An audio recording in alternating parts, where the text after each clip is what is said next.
Good evening student, welcome to Nick education. तो देखिए, आज आप लोगों को रदरफोर्ड का जो परमाणु मॉडल है उसके बारे में स्टडी कराएंगे। पिछली वीडियो में आगे आप लोगों को nuclear fission and nuclear fusion जो रिएक्शंस थी उनके बारे में आगे आप लोगों को बताया था। अगर आप लोगों ने वीडियो नहीं देखी है तो लिंक आप लोगों को मिल जाएगा इसका डिस्क्रिप्शन बॉक्स में, वहाँ से चेकआउट कर सकते हैं। तो देखिए, स्टार्ट करते हैं। आज का टॉपिक है रदरफोर्ड का परमाणु मॉडल। तो देखिए, उन्होंने किस तरीके से रदरफोर्ड जो थे साइंटिस्ट, उन्होंने एक मॉडल प्रस्तुत किया था जिसे रदरफोर्ड का परमाणु मॉडल कहा जाता है। उन्होंने देखिए उसमें मतलब किस तरीके की विशेषताएं बताई, लाइक उसमें क्या कमियां थी उसके बारे में बताया, लाइक उसमें किस तरीके से कंक्लूजन निकला उसके बारे में हम लोगों को बताया। तो देखिए, स्टार्ट करते हैं रदरफोर्ड का परमाणु मॉडल।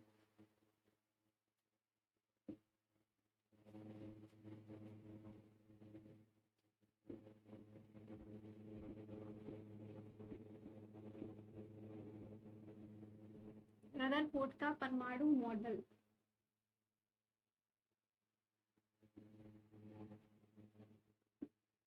तो देखिए, ये इंपॉर्टेंट टॉपिक है, इससे काफी क्वेश्चंस आते हैं। तो देखिए, जो रदरफोर्ड का परमाणु मॉडल है इसको एक और नाम से जानते हैं जिसको कहते हैं प्लम प्लॉगिंग मॉडल। इंपॉर्टेंट है, ये क्वेश्चन पूछते हैं कि जो प्लम प्लॉगिंग मॉडल है वो किससे रिलेटेड है। तो ये रिलेटेड है रदरफोर्ड जो परमाणु मॉडल है उससे। इसको प्लम प्लॉगिंग मॉडल के नाम से जानते हैं। तो देखिए, जो रदरफोर्ड का परमाणु मॉडल है इसको एक प्रकार से नाभिकीय मॉडल भी बोल सकते हैं। नाभिकीय मॉडल, न्यूक्लियर मॉडल, नाभिकीय मॉडल इसको क्या करते हैं, बोलते हैं। तो देखिए, रदरफोर्ड थे, उन्होंने देखिए क्या बताया, उन्होंने आगे आप लोगों को देखिए बताया था मैंने, ये देखिए इस तरीके से नाभिक होता है। ये क्या होता है, न्यूक्लियस यानी नाभिक। इसको आप न्यूक्लियॉन्स भी बोल सकते हैं, न्यूक्लियॉन्स।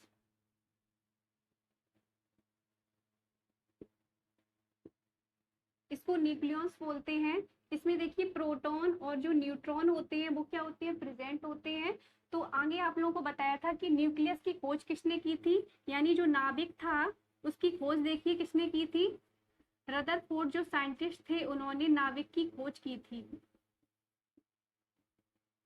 रदरफोर्ड जो साइंटिस्ट थे उन्होंने क्या किया, नाभिक की खोज की, और उन्होंने हमको ये बताया कि नाभिक में जो प्रोटॉन और न्यूट्रॉन होते हैं वो क्या होते हैं, प्रेजेंट होते हैं, जिससे इसका जो नाभिक होता है वो कैसा होता है, पॉजिटिव होता है, या कहा जाए धनावेशित होता है। तो देखिए, रदरफोर्ड जो साइंटिस्ट थे उन्होंने क्या किया, प्रोटॉन की खोज भी की थी। प्रोटॉन की उन्होंने क्या की, खोज की थी, आगे आप लोगों को बताया था। लेकिन जो प्रोटॉन जो नाम है वो किसने दिया था, गोल्डस्टीन ने दिया था। ये इंपॉर्टेंट क्वेश्चन है। गोल्डस्टीन जो साइंटिस्ट थे उन्होंने क्या किया, प्रोटॉन की जो खोज है वो की थी रदरफोर्ड ने, लेकिन जो प्रोटॉन नाम है वो किसने दिया था, गोल्डस्टीन नामक साइंटिस्ट ने। तो देखिए, जो रदरफोर्ड है उन्होंने क्या किया, उन्होंने अल्फा कणों का प्रकीर्णन यानी एक एक्सपेरिमेंट दिया था अल्फा कणों पर, यानी जो परमाणु है उस पर किस तरीके से अल्फा कणों की बौछार उन्होंने कराई, और हम लोगों को बताया कि किस तरीके से रिजल्ट निकलते हैं। आगे आप लोगों को चित्र के थ्रू समझाएंगे जिससे आपको आसानी से समझ में आ जाएगा। चलिए स्टार्ट करते हैं, अल्फा कणों का प्रकीर्णन प्रयोग।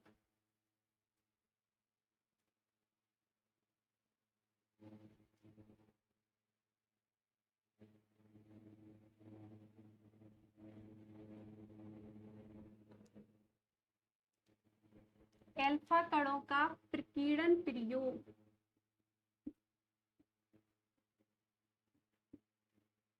Experiment of scattering of alpha particles.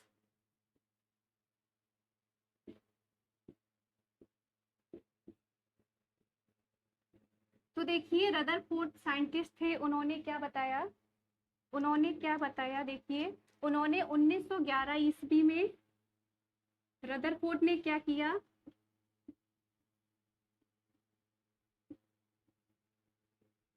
Rutherford ने क्या किया, 10⁻11 नैनोमीटर। देखिए, 1911 में रदरफोर्ड जो साइंटिस्ट थे उन्होंने क्या किया, 10⁻11 नैनोमीटर की एक पन्नी ली। पन्नी ली जो किससे निर्मित थी, जो निर्मित थी गोल्ड से या कहा जाए स्वर्ण से, जो स्वर्ण से निर्मित थी, स्वर्ण मतलब एयू, स्वर्ण से निर्मित थी। ठीक है, ये देखिए क्वेश्चन आता है कि जो रदरफोर्ड थे उन्होंने जो पन्नी ली थी उसकी जो व्यास था वो कितना था, 10⁻11 नैनोमीटर था, और वह जो पन्नी थी वो किससे निर्मित थी, एयू से थी। यानी जो मेन एक्सपेरिमेंट है वो साइंटिस्ट ने किस पर दिया था, एयू धातु पर दिया था। तो देखिए उन्होंने एक्सपेरिमेंट में हमको क्या बताया,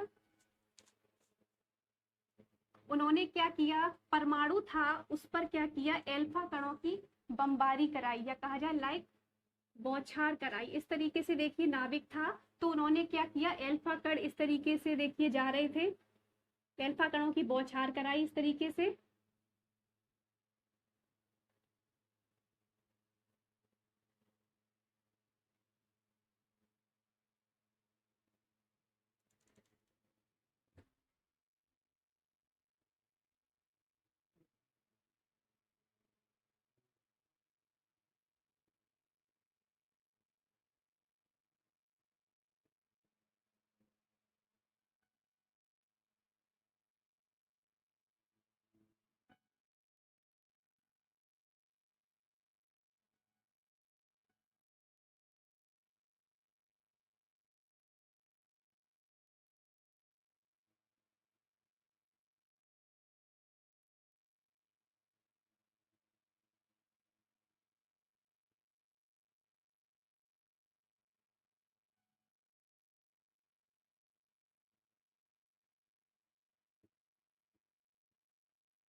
तो देखिए उन्होंने इस एक्सपेरिमेंट में क्या बताया, उन्होंने क्या किया, जो एल्फा पार्टिकल्स थे, एल्फा पार्टिकल्स इस तरीके से प्रवेश कराए, किस पर कराए, परमाणु पर कराए। तो जो एल्फा पार्टिकल्स थे वो क्या हुए, पन्नी से टकराए, और टकराने के पश्चात स्ट्रेट लाइन में चले गए या कहा जाए सीधी लाइन में, वो डायरेक्ट सीधे चले गए। देखिए जैसे आप कहीं जा रहे हैं और जैसे आप लगातार, आपके सामने कोई भी कहा जाए आपकी जो गली है वो बंद नहीं है, आप लगातार सीधे जाते चले जाएंगे। तो इसी तरीके से पार्टिकल्स थे, यानी एल्फा कण यहाँ से आए, पन्नी से टकराए और कैसे चले गए, सीधे चले गए। ठीक है, तो उन्होंने क्या बताया देखिए एक्सपेरिमेंट में,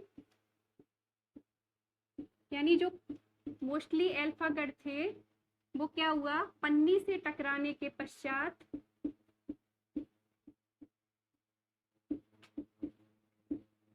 पन्नी से टकराने के पश्चात सीधे चले गए।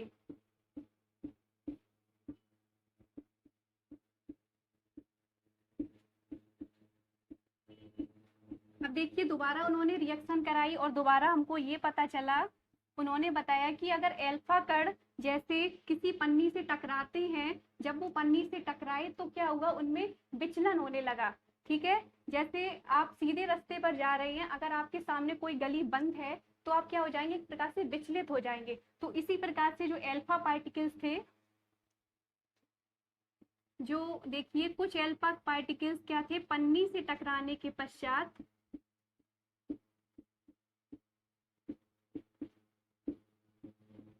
पन्नी से टकराने के पश्चात विचलित हो गए। कैसे हो गए, विचलित। ठीक है, तो देखिए नेक्स्ट स्टेप में उन्होंने क्या बताया, उन्होंने बताया कि जो एल्फा पार्टिकल्स थे, लाइक वह किसी पन्नी से टकराए और पन्नी से टकराने के पश्चात वो पुनः उसी कंडीशन पर आकर मिल गए। ठीक है, यानी जो एल्फा कण थे पन्नी से टकराने के पश्चात पुनः उसी कंडीशन पर आकर रुक गए या कहा जाए मिल गए।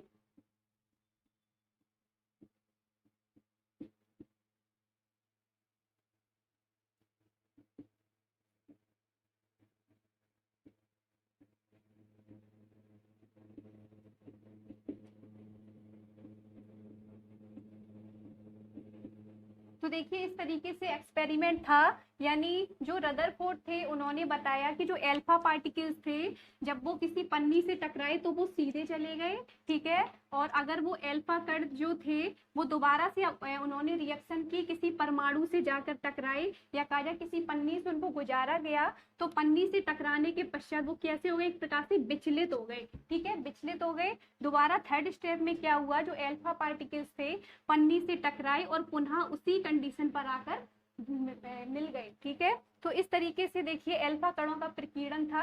अब देखिए साइंटिस्ट थे रदरफोर्ड, उन्होंने ये हमको बताया कि अभी ये जो पार्टिकल सीधे सीधे जा रहे हैं इसकी कोई वजह जरूर होगी, यानी उन्होंने जो कंक्लूजन था वो क्या निकाला आप लोगों को बताते हैं। देखिए उनसे क्या कंक्लूजन निकला।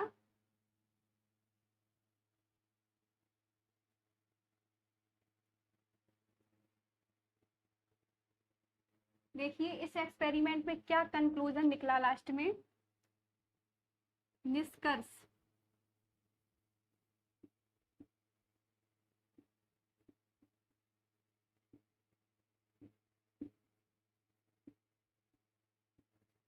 तो देखिए इस एक्सपेरिमेंट के थ्रू उन्होंने क्या निष्कर्ष निकाला, उन्होंने बताया कि जब अल्फा पार्टिकल्स किसी पन्नी से जाकर टकराते हैं तो वो क्या करते हैं, सीधी लाइन में चले जाते हैं, जिससे ये स्पष्ट हो जाता है कि जो परमाणु का जो अधिकांश भाग होता है वो कैसा होता है, खोखला होता है। तो इससे ये एक प्रकार से निष्कर्ष निकल के आया कि जो परमाणु का मोस्टली पार्ट होता है वो कैसा होता है, खोखला होता है, हॉलो होता है। परमाणु का जो अधिकांश भाग होता है वो कैसा होता है, खोखला होता है।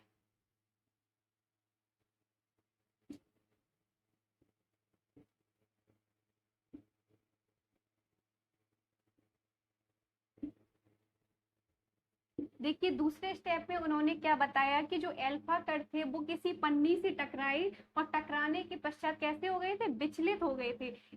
इसमें ये निष्कर्ष निकल के आता है कि जो परमाणु का द्रव्यमान होता है इस तरीके से वो क्या होता है, केंद्र में स्थित होता है। इससे क्या निष्कर्ष निकला कि जो परमाणु का द्रव्यमान होता है वो कैसा होता है, केंद्र में सकेंद्रित होता है। इससे ये रिजल्ट निकल के आया कि जो परमाणु का द्रव्यमान होता है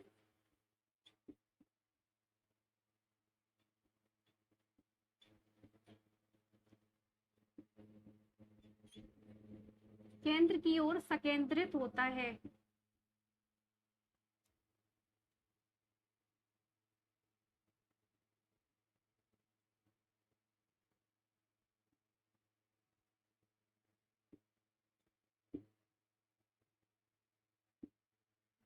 देखिए नेक्स्ट देखिए उन्होंने थर्ड स्टेप में क्या बताया, उन्होंने बताया कि जब अल्फा पार्टिकल्स किसी पन्नी से टकराते हैं तो टकराने के पश्चात वो पुनः उसी कंडीशन पर आकर रुक जाते हैं। देखिए इससे क्या निष्कर्ष निकल के आता है, इससे ये निष्कर्ष निकल के आता है कि देखिए जो परमाणु में एक प्रकार से ये देखिए इस तरीके से एक प्रकार से गोल सुदृढ़ संरचना बन जाती है जिससे नाभिक बोला जाता है। क्या बोलते हैं, नाभिक बोलते हैं, ठीक है। यानी परमाणु में क्या बन जाता है, एक प्रकार से एक सुदृढ़ स्ट्रक्चर बन जाती है या कहा जाए एक कठोर संरचना बन जाती है जिसे नाभिक बोलते हैं।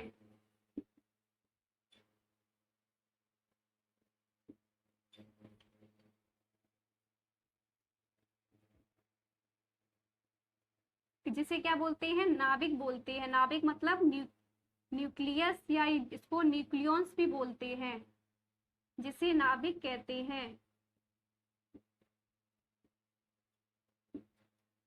जिसे नाभिक कहते हैं। देखिए एक इससे मोस्टली क्वेश्चन आता है कि नाभिक का आकार कितना होता है। तो देखिए नाभिक का आकार कितना होता है,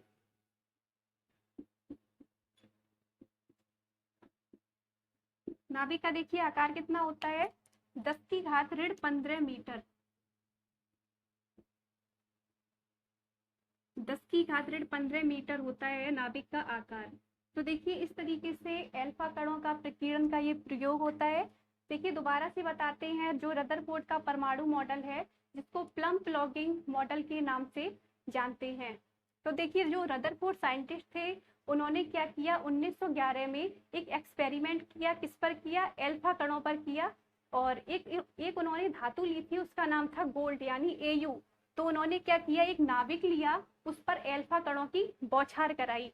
तो जिससे क्या रिजल्ट निकल के आया, उन्होंने क्या किया, जो अल्फा कण थे किसी परमाणु से होकर गुजारे, तो जो अल्फा कण थे पन्नी से टकराए और टकराने के पश्चात ये क्या हो गए, सीधे चले गए। ठीक है, नेक्स्ट स्टेप में क्या बताया उन्होंने कि जो अल्फा कण थे वो क्या हुए, मतलब किसी पन्नी से टकराए और पन्नी से टकराने के पश्चात कैसे हो गए, विचलित हो गए। ठीक है, नेक्स्ट देखिए थर्ड स्टेप में क्या बताया उन्होंने कि जो अल्फा पार्टिकल्स थे वो किसी पन्नी से टकराए और टकराने के पश्चात अपनी पूर्व की स्थिति में आ गए। तो उन्होंने इसमें क्या निष्कर्ष निकाला, उन्होंने हमको ये बताया कि जो परमाणु का जो एक समस्त भाग होता है वो कैसा होता है, खोखला होता है, यानी हॉलो होता है। नेक्स्ट स्टेप में उन्होंने हमको ये बताया कि जो परमाणु होता है उसका जो द्रव्यमान होता है वो इस तरीके से केंद्र में संकेंद्रित होता है। ठीक है, नेक्स्ट थर्ड स्टेप में उन्होंने हमको ये बताया कि देखिए जो परमाणु होता है उसमें एक बीच में सुदृढ़ कठोर स्ट्रक्चर बन जाती है, संरचना बन जाती है, जिसको न्यूक्लियस नाम दिया उन्होंने। और न्यूक्लियस का आकार कितना होता है, 10 की घात ऋण 15। तो इस तरीके से रदरफोर्ड का ये परमाणु मॉडल है।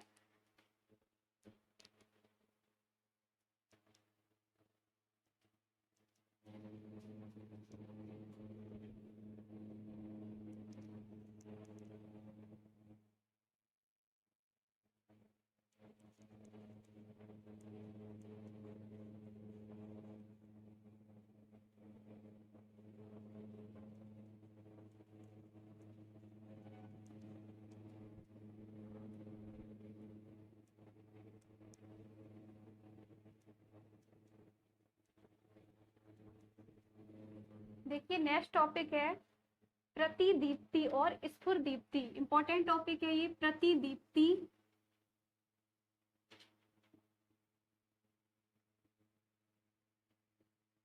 और स्फुरदीप्ति।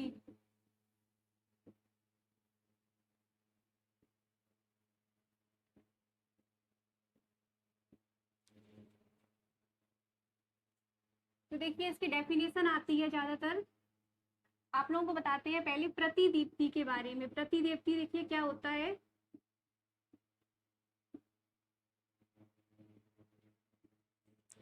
देखिए प्रतिदीप्ति क्या होता है, देखिए इसकी डेफिनेशन समझिए। यानी जब किसी पदार्थ पर, जैसे हम कोई पदार्थ ले लें, उस पर हम क्या करें, उच्च आवृत्ति का प्रकाश डालें, जो प्रकाश का मीडियम है वो कैसा रखें, हायर रखें, ऊंचा रखें। उच्च आवृत्ति का प्रकाश किसी भी मटेरियल पर जब आप डालते हैं तो क्या करता है, आपका जो पदार्थ होता है वो क्या करता है, उस प्रकाश को एब्जॉर्ब कर लेता है, या कहा जाए अवशोषण कर लेता है। ठीक है, अभी तो हमने जो प्रकाश है वो कैसा डाला, उच्च आवृत्ति का डाला। जब हम किसी मटेरियल पर जो पदार्थ, ये सॉरी जो प्रकाश होता है वो कैसा डालते हैं, निम्न आवृत्ति का डालते हैं, लोअर कंडीशन का डालते हैं, तो हमारा जो पदार्थ है वो क्या करने लगता है, एक प्रकार से प्रकाश को उत्सर्जित करने लगता है। उत्सर्जित और अवशोषण की जो घटना होती है, इस घटना को प्रतिदीप्ति कहा जाता है। देखिए इसकी डेफिनेशन क्या होती है, जब किसी पदार्थ पर, पदार्थ आप कोई भी ले सकते हैं, जब किसी पदार्थ पर उच्च आवृत्ति का प्रकाश डालते हैं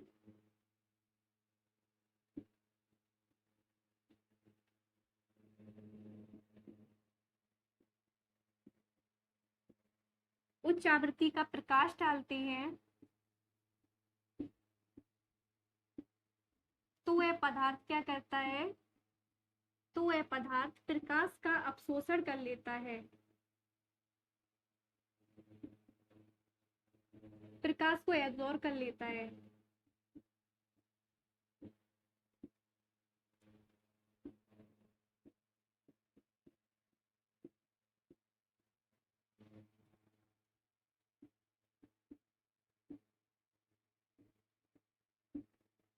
और तथा जब किसी पदार्थ पर निम्न आवृत्ति का प्रकाश डालते हैं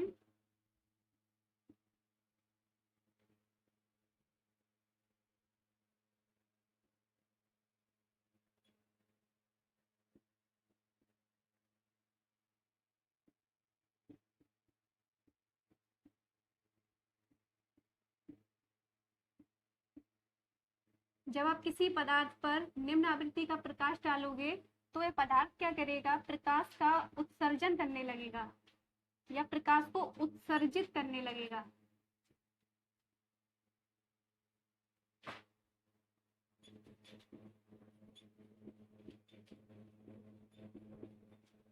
उत्सर्जित करने लगता है। तो इस प्रकार की जो भी घटना होती है उसको प्रतिदीप्ति कहा जाता है।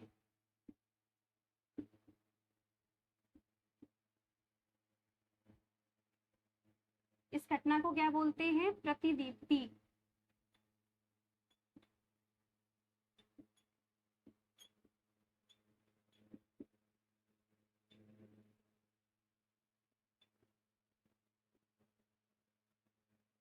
तो देखिए इस तरीके से प्रतिदीप्ति होती है, इसको एग्जाम्पल से बताते हैं।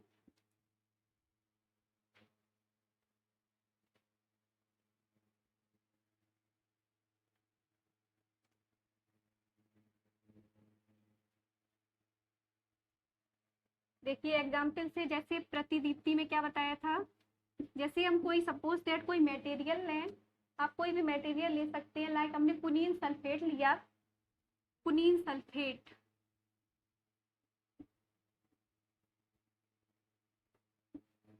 देखिए जब हम क्या करते हैं, कुनीन सल्फेट लेते हैं, अगर हम कोई उस पर प्रकाश डालें या कहा जाए कोई भी अल्ट्रावायलेट किरण डालें,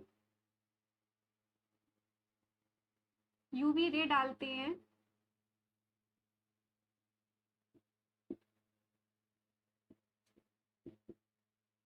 तो वह प्रकाश कैसा निकलता है, ब्लू कलर का निकलता है।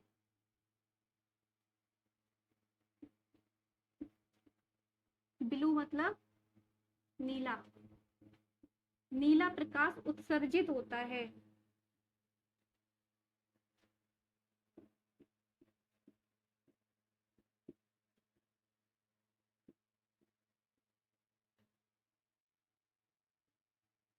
तो इस प्रोसेस को क्या कहेंगे, प्रतिदीप्ति कहेंगे।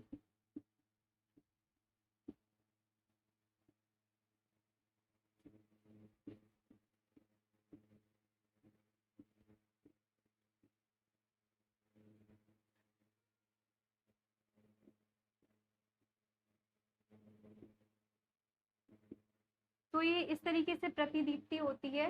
नेक्स्ट है स्फुरदीप्ति।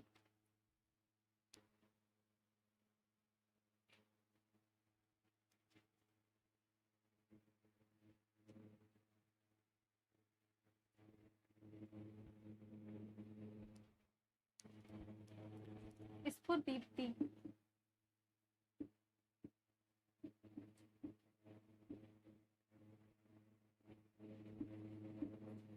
तो देखिए स्फुरदीप्ति क्या होती है। देखिए आप लोगों को प्रतिदीप्ति बताया था कि अगर आप किसी मटेरियल पर उच्च आवृत्ति का प्रकाश डालोगे तो वह पदार्थ क्या करेगा, उसका अवशोषण करने लगेगा। अगर आप किसी पदार्थ को किस तरीके से डालेंगे या किसी प्रकाश को कैसे डालेंगे, निम्न आवृत्ति का प्रकाश डालेंगे, तो वह पदार्थ क्या करने लगेगा, उसका उत्सर्जन करने लगेगा या कहा जाए प्रकाश को उत्सर्जित करने लगेगा। तो इस घटना को आपको प्रतिदीप्ति बताया था। स्फुरदीप्ति देखिए क्या होती है। देखिए प्रतिदीप्ति पर क्या था, लगातार प्रकाश डाला जा रहा है, ठीक है, तब वो रिएक्शन करके किसी भी कलर का फॉर्मेशन करता है या ब्लू कलर देता है। लेकिन स्फुरदीप्ति में क्या होता है, आप किसी मटेरियल पर, पदार्थ पर अगर आप कोई भी प्रकाश भी ना डालें, अगर कोई भी आप अल्ट्रावायलेट किरण है उसको आप यूज ना करें, तो वह मतलब क्या करेगा, तो वह प्रकाश को क्या करता मतलब रहेगा, उत्सर्जित करता रहेगा। अगर आप किसी भी मतलब मटेरियल पर लगातार प्रकाश नहीं डालेंगे तो वह क्या करता रहेगा, प्रकाश को उत्सर्जित करता रहेगा। कितने टाइम के लिए, बहुत ही मतलब कम समय के लिए, ठीक है। तो स्फुरदीप्ति में क्या होता है कि अगर आप किसी पदार्थ पर प्रकाश ना भी डालें, किसी पदार्थ पर प्रकाश ना डालें,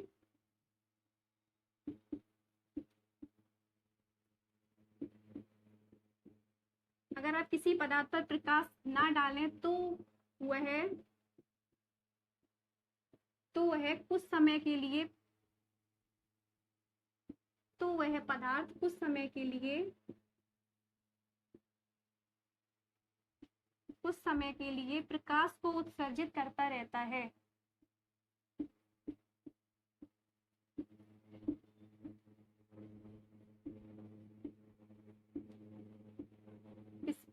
प्रकाश को उत्सर्जित करता रहता है।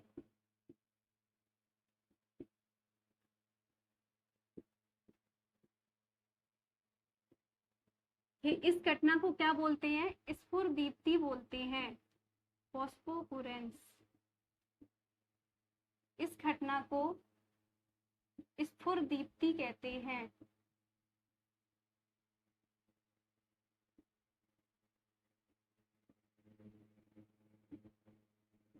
इसका देखिए एग्जाम्पल क्या है स्फुरदीप्ति का।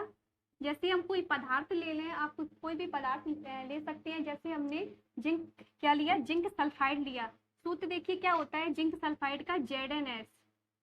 ये होता है जिंक सल्फाइड। तो हम इस पर क्या करते हैं, इस पर हमने ब्लू कलर का प्रकाश डाला।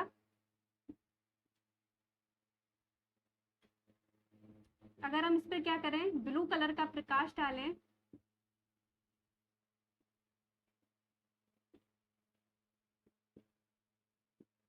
अगर हम क्या करें इस पर ब्लू कलर का प्रकाश डालें, तो ये किस कलर में चेंज हो जाएगा? ग्रीन कलर में चेंज हो जाएगा।